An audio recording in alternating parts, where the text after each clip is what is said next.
The Ottonian period is a historical period in Germany from the mid-10th through the early 11th centuries.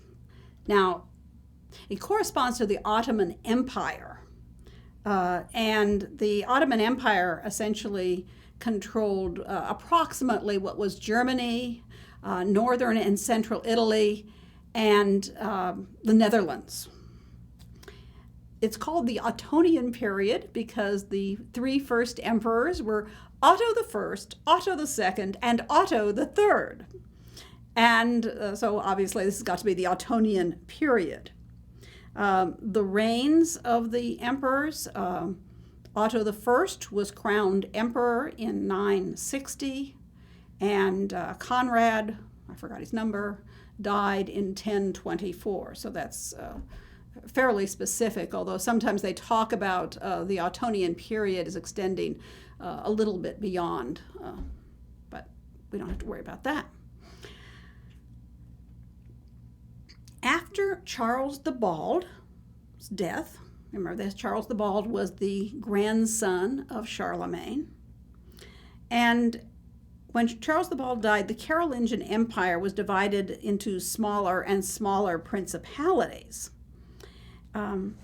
Eventually, some of the German tribes, the Saxon tribes, united under the Duke of Saxony, Henry I, or Henry the Fowler, or Heinrich, of course, in German. And he became the king of the Germans and was the founder of the Ottonian dynasty. It was his son, Otto I, or Otto the Great, who became first the king of the Germans in 936, when his father died, and then was crowned emperor in 960. His son, and he's known as Otto the Great because he really consolidated this empire and brought more territories into it. So it's roughly today's Germany, Netherlands, and most of Italy, except the southernmost parts of Italy. His son was Otto II, married a Byzantine princess, Theophanu, sometimes Theophano or Theophana are also used. And she reigned as the regent during the early years of the reign of her young son, Otto III. Now, this whole business about marrying a Byzantine princess is really interesting. Otto I has now been crowned Emperor of the West, and he feels that only a Byzantine princess, someone from the royal family of the Emperor of the East, will do for a bride for his son. And that, of course, will certainly show that he is recognized as an emperor. And so he sends ambassadors who evidently were very insistent on acquiring a bride. The bride, Theophanu, was not the daughter of the emperor. They were not going to let her leave the Eastern Empire. And so she's probably some minor Byzantine princess, possibly a niece. And there's even been some talk that maybe she was not quite as royal as the Ottonians thought.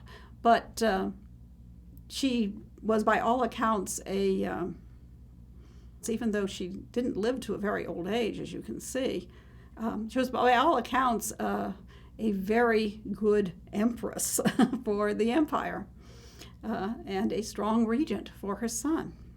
I'm showing you two Byzantine ivories. One from the 940s is Christ crowning the Byzantine Emperor Romanos II and his empress. The other is Christ crowning Otto II and Theophanu. And so one of the questions that arises is the ivory with Otto II, is this by a Byzantine artist? Or is it by an Ottonian craftsperson who is copying a Byzantine design? Or perhaps did the empress bring with her Byzantine artists when she came to the West? I don't know the answer to that question. But one of the things that is certainly clear is that the Emperor of the West, Otto II, wanted to be recognized as the equal of the Byzantine emperors, of the East.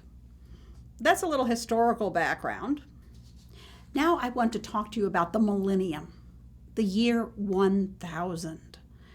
And as you probably remember, in the year 2000, there were people saying, oh, the end of the world is near. The same thing happened in 1500, the half millennium, and in the year 1000. People thought that this was the time when Christ would return, the last judgment would occur, the end of the world was expected. The world didn't end. And new churches were built in gratitude to God for sparing the earth. One of the phrases that we often use talking about this building of the new churches, and I'll show you the source of it for a minute, was that the earth was clothed in the white mantle of the church. Presumably, the churches would have been stuccoed and whitewashed. And of course, the stucco and whitewash is no longer on any of these surviving churches. One of these churches, the one we're going to discuss, is St. Michael's Abbey Church in Hildesheim, Germany, which was built the year after the millennium, starting in the year 1001 through 1033. And here is a translation of the source of that phrase. Instead of white mantle, they're saying white robe, but that's just in the translation. Therefore, after the year of the millennium, which is now about 3 years past, there occurred throughout the world, especially in Italy and Gaul, a rebuilding of church basilicas. It was as if the whole earth, having cast off the old by shaking itself, were clothing itself everywhere in the white robe or the white mantle of the church. And these are the words, as you can see, of a Cluniac monk. And here you can see the Ottonian Church of St. Michael's at Hildesheim. I'm suggesting when you're thinking of dates for the Ottonian period, just thinking the year 1000 is often very, very useful. And then some things are a little earlier, some things are a little later. But it's a easy year to remember. The founder and patron of St. Michael's at Hildesheim was Bishop Bernward, who served as the first abbot of the abbey that he founded. He had been the tutor to Otto III from 897 to 993. So he had a lot of influence on the emperor. He was interested in the arts and very possibly was involved in the design and the creation of the works of art that he commissioned. The Abbey Church of St. Michael's, the bronze doors, and the bronze column with the scenes of the life of Christ. Both of these were commissioned for the Church of St. Michael's, but now are in St. Mary's Cathedral in Hildesheim. They moved them. Undoubtedly, he created the iconography for the doors and the columns. In other words, he would have chosen the subjects and their theological meanings. But there is some thought that he might have actually been involved in the actual creation, at least overseeing it, and certainly having a lot of impact on how these works of art actually appeared. He was venerated as a saint. And then he was canonized as a saint in 1193. Now, St. Michael's was destroyed during World War II, and then it was reconstructed. So I have here a pre-World War II photograph and the reconstruction. And the ceiling, however, was spared simply because at the time of the war, they took it down. And as they did with many of the movable artworks, they would take them into, I don't know where they put this one, but into underground safe places. Sometimes it was the subways where the people went down, presumably. I don't know. They put it somewhere safe. Okay. St. Michael's was largely destroyed during World War II from the aerial bombings. It has been reconstructed, as you see, And so I'm showing you both the pre-World War II photograph and the reconstruction. The ceiling, which is later than our period, it's a Gothic painted ceiling from about 1230. That was spared because they actually took down the painted boards and stored them away somewhere safe. World War II was devastating to works of art and architecture. When you're bombing, one of the things you often look for is a large target, and churches and museums show up from the air. We're going to use St. Michael's at Hildesheim as our example of an Ottonian church. And one of the things I want you to notice is how St. Michael's forms a kind of transition between the earlier periods, early Christian and Carolingian, and the period that comes next, which we today call Romanesque. Very frequently, Carolingian churches were founded on the model of early Christian churches. Think of St. Richier at Saint-Lô, for example. So we do see some commonalities between early Christian, Carolingian, and Ottonian churches. Most have longitudinal plans. They have a central nave, the tall central hallway that you're looking down here in the picture, with side aisles on either side. They have timber roofs, and some of them have transepts. All of these things are present in the church at Hildesheim. Ottonian churches have more massive forms and a greater articulation of parts, which lead toward the Romanesque style of architecture from the 11th and 12th century. And I want to talk to you about what this clear articulation of parts means. And you can see it both in the plan of the building, and you can see it just looking at the exterior of the building. When you look at the building, you can see all of these geometric forms, sort of like children's building blocks almost. You have cubic shapes, you have cylindrical shapes, you have polygonal shapes. And all of these geometric shapes are just very, very clear. We look at this, we can see what the interior will be just by looking at the exterior. You have the tall nave, and you see the clerestory windows running across, and then the lower side aisle.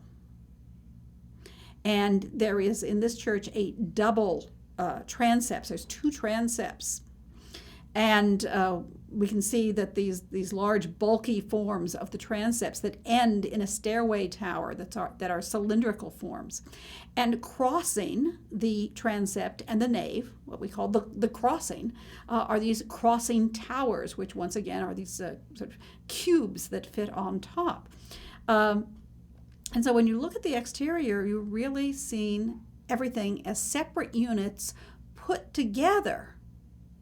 But clearly we can see each part.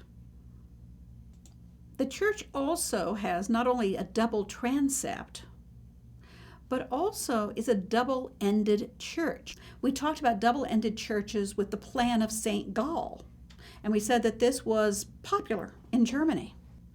So you can see in the west, instead of an entrance, they have this very, very large apse. I would call it a choir now, because this is where the choir of monks would sit. And underneath this large western section was a crypt. I guess you would think of it as a sacred basement, if you will. But crypts, you often have relics. You have other chapels. And then at the eastern end, you have a triple apse with one section coming out and two shallower curving forms on either side. Now the entrance is on the south side. And so when you come in, you're not looking down the aisle. So the entrance is on the south side. And so when you come in, you're not looking immediately down the nave. You're entering into one of the side aisles, and then you can turn either way. I called this church a transition. And one of the transitional elements in it is the beginning of the separation of the nave into sections that we call bays. Now, first look at the plan, and then we're going to look at the interior of the church and see it again. But if you look at the plan and you look at the walls that separate the nave and the aisles, you'll see a larger form at the corner of the crossing.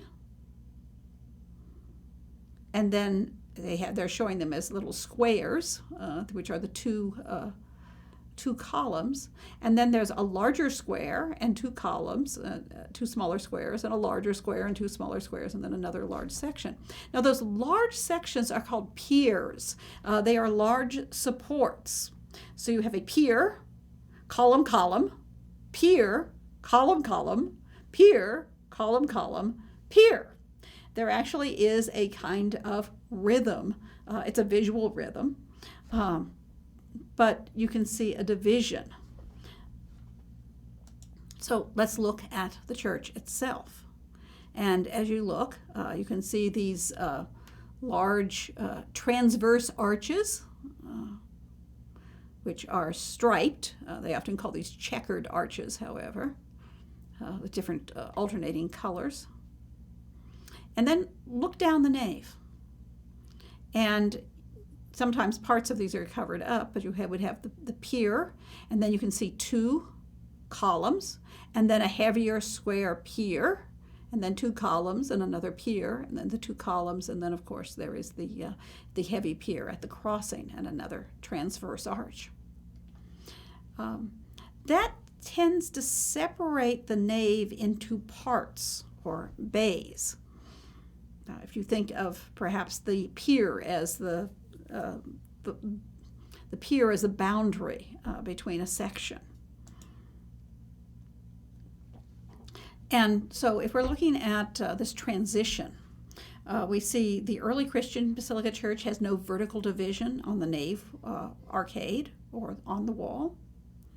The Ottonian churches would alternate the pier, some of them, not all of them, but some of them alternate a pier and column, or in this case, two columns to a pier. But there's no verticals that are dividing the wall itself. You probably would have originally had frescoes on the wall between the arcade and the clerestory. In the Romanesque and Gothic period, we're going to see vertical shafts, pilasters, colonnettes that will actually divide the wall vertically. So let's take a look at some of that. See what I'm talking about here. Here is a church. Here is an early Christian church that still exists, Santa Sabina. Incidentally, Bernward would have known this church. In the year 1001, he visited Rome. And he stayed at the palace of Otto III, which was on the Avertine Hill, which is where Santa Sabina is. So he probably saw this church. And if you look in, you have columns with the arch above them, so an arcade. And then you have the wall space, but there's no vertical divisions. Everything, it's column, column, column, column, column. Very simplified kind of a very simplified kind of rhythm. All the columns are equal. Then we look down below, and here I have a view where we're looking more at the wall of St. Michael's at Hildesheim. We see the alternating column, column, pier, column, column, pier. So the arcade becomes divided by having these piers. Or certainly serve a function. You know, they're heavier, can support more weight, but also it's just a change in the visual rhythm. And then, of course, we see St. Michael's again. And then we're seeing an example of this in the Romanesque period here in the late 11th century at St. Sernin in Toulouse in southern France. Instead of just an arcade, you can see these engaged columns, sort of half columns, that rise. They actually go right from the floor, and they rise right up to the springing of the vault with the transverse arch going across. And so you can see that these columns, or these colonnettes, divide the wall vertically. And between the two colonnettes, this is called a bay. And you can think of it as really a three-dimensional section. It's that whole section of the church between, in this case, you have the transverse arches, and then you have the colonnettes that divide the wall. So you're seeing these separate sections. And we mentioned the transverse arches, the arches that go across and curve. The arches that go across the nave in St. Michael's. And we call them checkered arches because they are made of different colored blocks that make this very attractive striped effect. You may remember we saw that at the Palace Chapel of Charlemagne at Aachen. Different colored stones, but using that same technique. It has been suggested that this may be Moorish influence, whether that someone has brought the idea from Spain here at the Great Mosque at Cordoba. You can see the same kind of checkered or striped arches.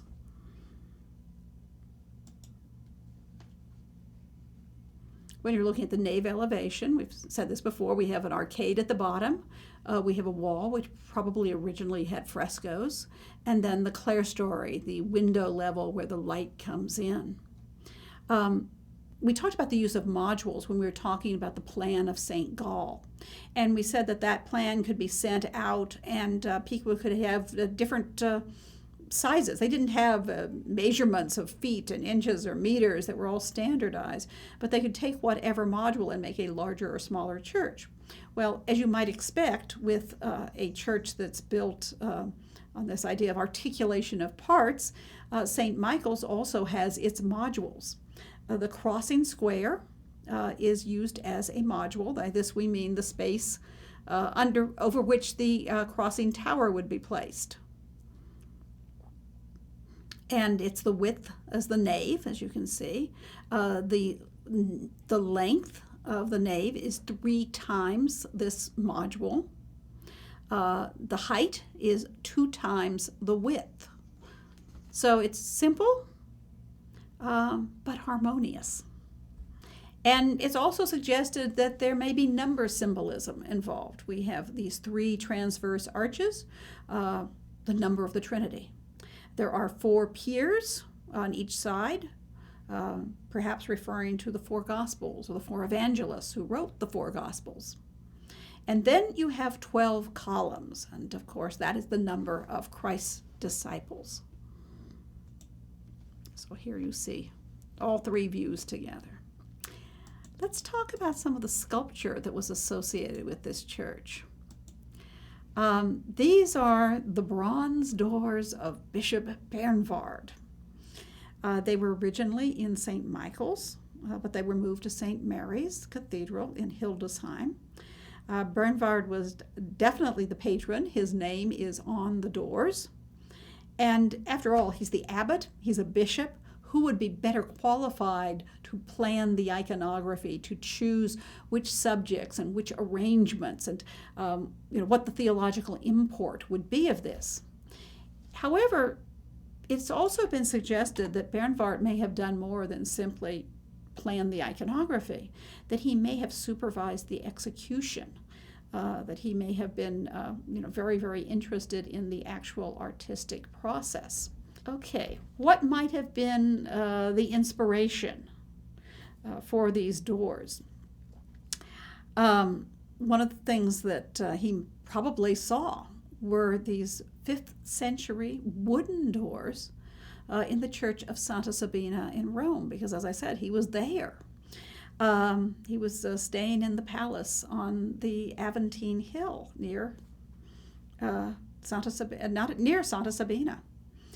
And he would have seen these wooden doors, which have the panels with a carved frame around the edges, and each one contains a different Bible scene with the figures in a kind of narrative. The other inspiration might very well have been the Palace Chapel at Aachen, which still has its original doors. Sometimes called the lion doors because they have these lion-headed door pulls. This is a bronze. These are bronze doors, but they're made up of separate bronze panels, which, as you see, are basically a patterned frame around blank panels, except where the heads of the lions are. Presumably, they would have had rings going through the lion's mouth or nose as the door pull. In fact, we can see what they made of that at Hildesheim. So here we have a detail of the Carolingian lion from the Palace Chapel of Aachen, and two views, one's straight on and one's a little bit oblique, of the lion-headed door pulls at, they would have been at St. Michael's in Hildesheim. As I said, they've now been moved to St. Mary's, but they're on the Bernward's doors. And they've changed a little. The Carolingian lion seems to be much more realistic in comparison to the lion at Hildesheim. I'm sure the person who created this design had never seen a lion, but they're rather wonderful, actually, with the large eyes, these huge teeth, and sort of a very abstracted version of a lion. I suppose I should tell you that I really like Romanesque lions, and this is sort of the ancestor of them. They're very stylized. You would never recognize them as a lion anatomically, but artistically they're very innovative. Now, the actual process by which this was created rather innovative. Each bronze door is not made up of separate panels that then are placed on a wooden core or attached to each other.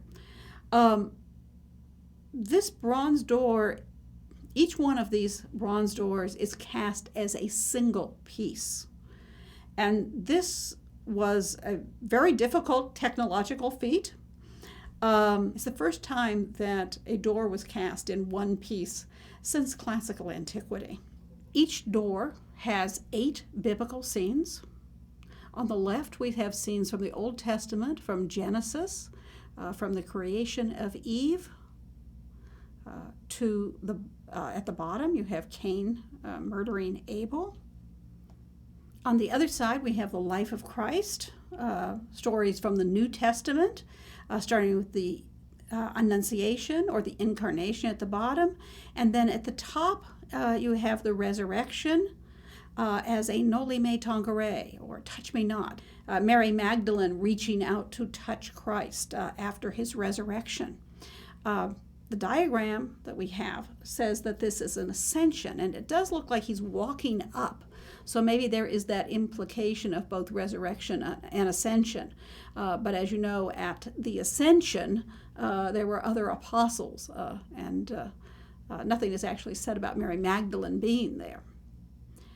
One of the interesting things we'll see are these typological and compositional parallels throughout. If you look from one side of the door to the other. And here is a chart that lists the different subjects, and also is trying to show you how they correspond. One half of the door is Old Testament scenes from Genesis. If you start at the top, you see first the creation of. It says in this. It says it's the creation of Adam, but Eve is watching. So quite probably what we're seeing is Adam is God taking the rib from Adam, and then sort of as the second part there is Eve standing there. But at any rate, the creation of Adam and or Eve. Then you see Eve presented to Adam, and they have their arms outstretched like they're going to embrace. God sort of pushing them forward like a divine matchmaker. Then a scene that we will look at a detail of this one, the temptation or the original sin, the fall of man, where they partake of the forbidden fruit. Another scene that we're going to take a look at is God confronting or accusing Adam and Eve after their sin. Then there is the expulsion from Eden, Adam and Eve having to labor and suffer in the world, and then their story of their children.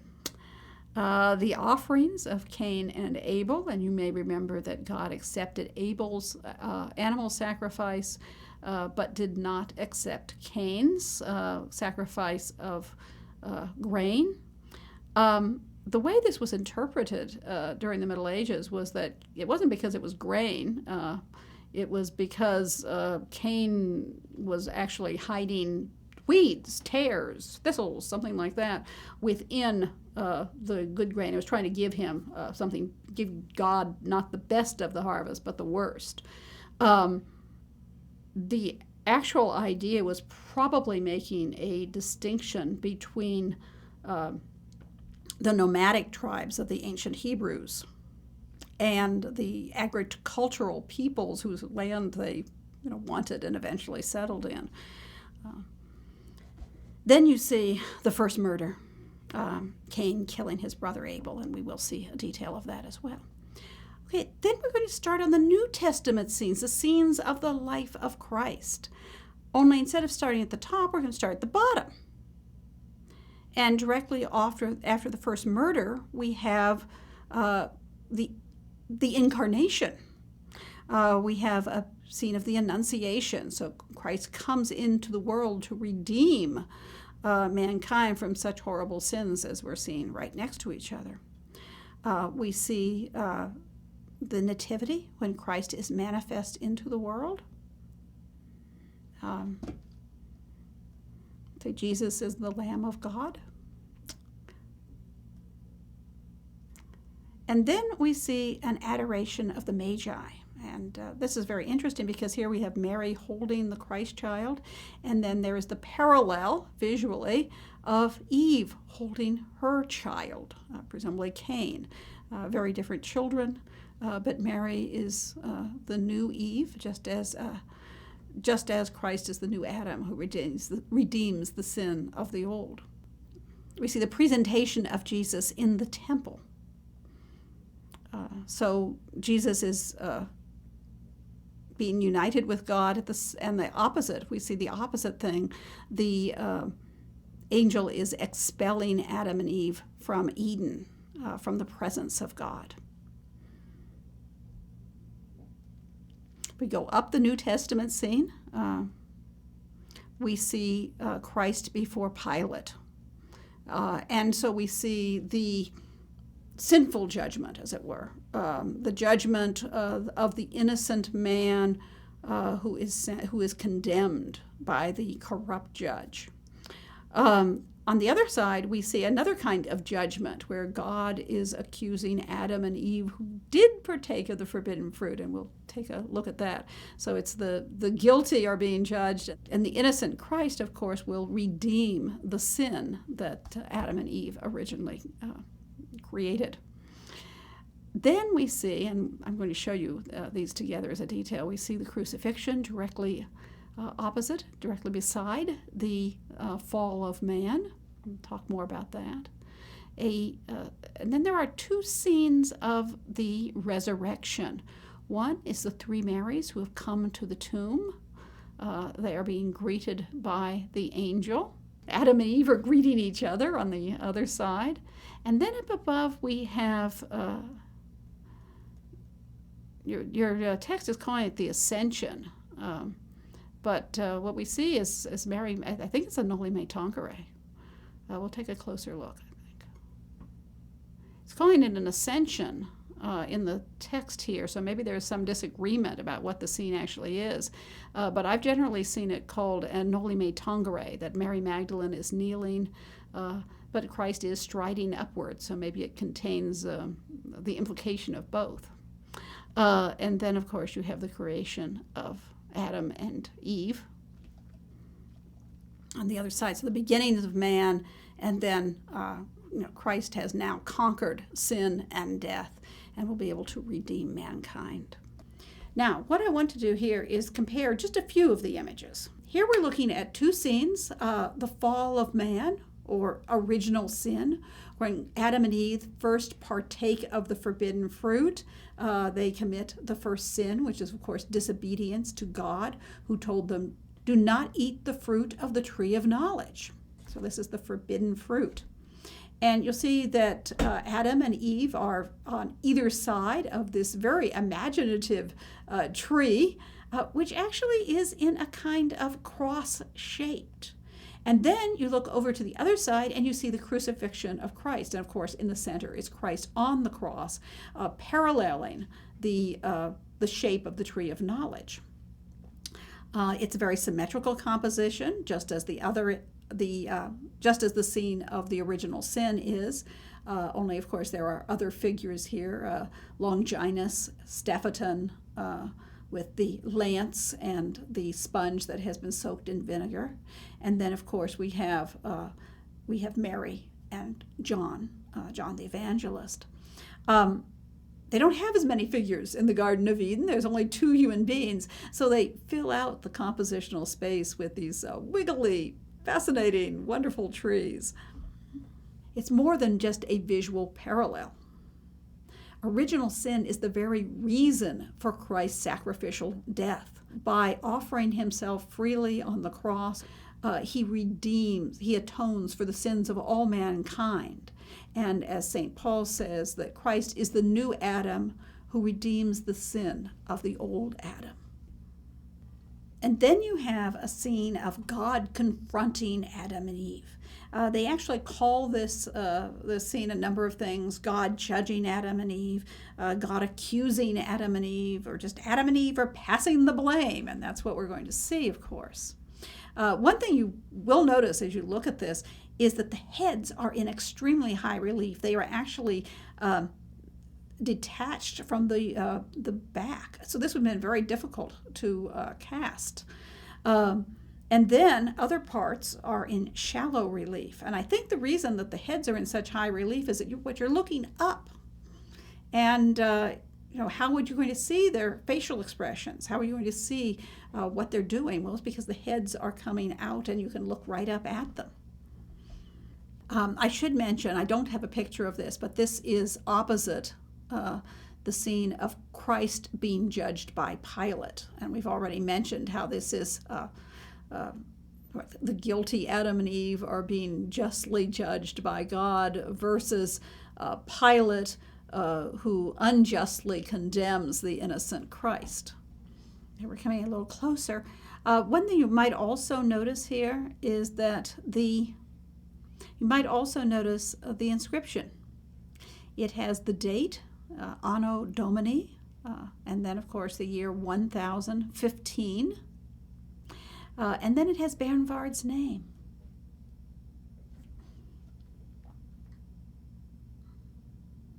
And then in the background, you have the foliage, the setting in a low relief. So here are 2 views of the same picture. One is taken sort of looking straight out, and the other one is taken from someone looking up at the image. Okay, let's look a little closer at some of these figures. One of the things that's really interesting about it is the style. These are extremely active figures. They have these extremely expressive gestures, and they're rather fun. They have these kind of tubular arms and legs.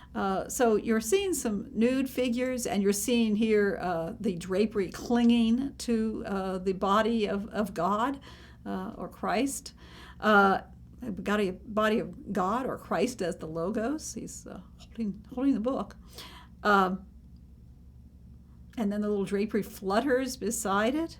I think you can see how these come out of Carolingian art.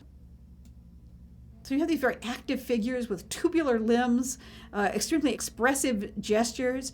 You have the nudity of Adam and Eve, and then you have the drapery that clings to the body. As you can see here, it's clinging to the legs of God or Christ as logos. And then you have the little fluttery drapery. And you can see how that derives from Carolingian art. Now, God has this extremely expressive gesture. He's leaning forward. He seems to be raising himself up on his feet and I was thinking on getting up on tippy toes. He's pulled up his shoulder, he's pulled up his hand, and he's pointing it at him. You did it! Well, what does Adam say? Adam points at Eve. He has this really interesting gesture where he's covering his, the Bible says that they knew that they were naked and they got these fig leaves to cover their genitals. So he's holding the fig leaf, and at the same time his little tubular arm is pointing beneath the other arm at Eve. And he's saying, well, the woman made me do it. She gave it to me. It's her fault. But it's a very underhanded gesture. In other words, he's not taking responsibility. You might notice we have another one of those little umbrella trees. This one's taller with a twisty trunk, but if you look at the top, it certainly has derived from the trees that I call the umbrella trees that we saw in the Vienna Genesis. We saw them in the Igbo Gospels, so these fanciful foliage is getting passed down through the centuries, as it were. But notice how the tree repeats the gesture of and the pose of Adam. He's kind of hunched over, he's leaning, and we have the diagonal trunk of the tree. And then we have this sort of twisty little posture repeated in a sense in the twisting of the trunk. In this case, one part is going over another rather than under and pointing toward Eve. Well, Eve's not going to let it rest there. Eve also has someone else to blame. So she hunches over. You notice that everybody's getting lowered down as you go toward the right. So she's really hunkered down here, and she's pointing to the serpent. The serpent told me to do it. And behind her, there is another one of these wiggly trees, or a vine, whichever it may be, but it is also bending over, and one of its branches is coming and curving over in the same shape that Eve is. Now, when you look at the serpent, you'll see he has a twisty tail, but he also has legs. And he seems to be breathing fire, actually. Maybe that's just a tongue, but it looks to me like there's too many of them. So I think he's maybe breathing fire. At any rate, you may remember that in the Bible, God punishes the serpent by taking away its legs and making it crawl on the ground. So what we're seeing here is a reptile, a salamander. Now, it was believed, falsely of course, that salamanders lived in fire. And so this is kind of like the devil who lives in the fiery depths of hell. This fire elemental, as it were, is used as the serpent when it still has its legs. This is the earliest example I know of that, but I do know of a 15th century example of a salamander as the serpent in the Garden of Eden. There's a Fall of Man by Hugo van der Hoos from the 15th century that also uses the salamander idea. And of course, the consequences. Adam and Eve are expelled from the Garden of Eden. So they are going through the doorway, which has this very elaborate, this doorway, which has a lot of architectural detail. Once again, the angel is pointing and driving them forth. And separating the angel and Eve, we have a twisty tree whose branches are sort of falling down. Now, is this the tree of knowledge that is wilting, or is this just a tree that's downcast in the same way that the first family is? You may notice that Eve is completely twisted around. Parts of her body, her legs are going out, but she's very regretful, and she's looking back at the angel. It may be a little more than human beings can actually twist themselves around, but certainly that idea of being divided, of being conflicted, comes across very clearly. And in the world, Adam now must earn his own food and provide for his family by delving the earth. So he's hoeing, or he's maybe a mattock. He may be beating the earth, trying to be able to raise food from it. And then on the other side, we see a mother and child image. We see Eve holding her first child, nursing her first child. I don't know of any images of the labors of Adam and Eve in which Eve is actually giving birth.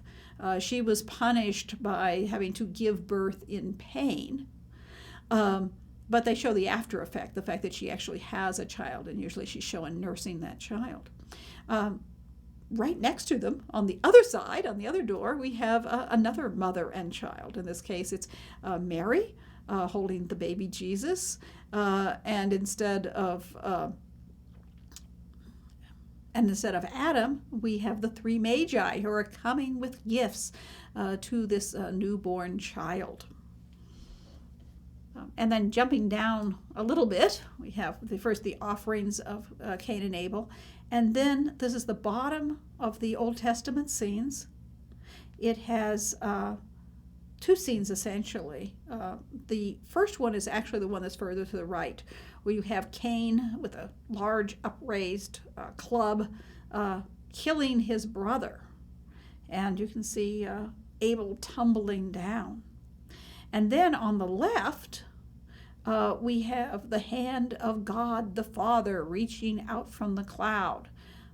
And he's questioning Cain, saying, have you seen your brother? Knowing perfectly well what has happened. And Cain replies, am I my brother's keeper? So here are some of the details. We see Abel falling down, almost looks like he's doing a somersault. And Cain with the club raised, and the drapery flying out behind him, almost like a kind of fan. Another work from the same time is Bernward's column, also known as the Christ column, which would then date about 1015. It is a bronze column, but it's based on the Roman marble historiated columns. It has this spiral ground line that you can see that spirals up. And along it, instead of military victories of Roman emperors, we have 24 scenes, which are mostly miracles from the life of Christ.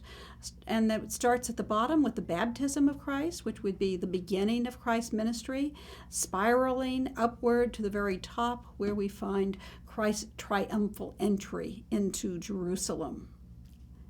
And here I should have a better picture of that, but we do see one of his models, the column of Trajan in the Basilica Ulpia, and details of the life of Christ on Bernward's column.